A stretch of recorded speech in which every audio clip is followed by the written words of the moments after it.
এবার আইডিএলসি বাণিজ্য বার্তা।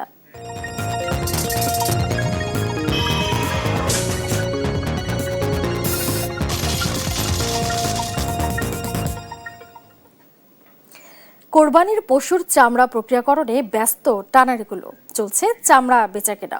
তবে সরকার নির্ধারিত দামে বিক্রি করতে পারছেন না ব্যবসায়ীরা। সিন্ডিকেটের কারণে কম দামেই ছেড়ে দিতে বাধ্য হচ্ছেন বলে অভিযোগ করেন তারা। বলছেন লবণ ও শ্রমিকের উচ্চ মূল্যে সংরক্ষণ খরচ বেড়ে যাচ্ছে।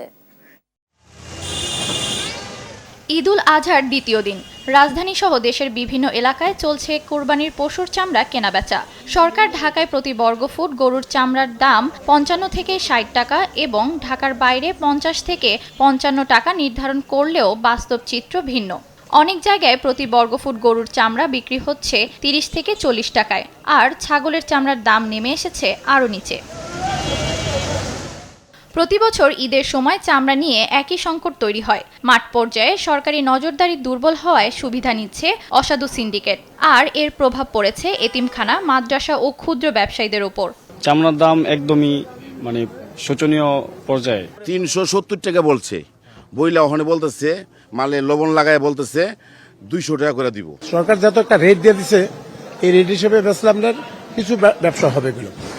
ব্যবসায়ীরা বলছেন চামড়া সংরক্ষণে এবার খরচ বেড়েছে কয়েক গুণ।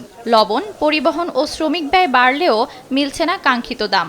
লোকসানের আশঙ্কায় হতাশ তারা। বর্তমানে চামড়া প্রক্রিয়াজাতে রাসায়নিকের দাম আগের চেয়ে প্রায় 30% বৃদ্ধি পেয়েছে। বৈশ্বিক যে সমস্যাগুলো আমরা ফেস করছি, যার কারণে দাম খুবই কম পাচ্ছি আমরা। চামড়ার দাম বিক্রয় মূল্য কম হওয়ার কারণে আমরা লসের সম্মুখীন হচ্ছি। বাজার নিয়ন্ত্রণে সরকারি সংস্থাগুলোর নজরদারি বাড়ানোর তাগিদ দিচ্ছেন মৌসুমি ব্যবসায়ীরা। তানিয়া আক্তার, দেশ টিভি, ঢাকা।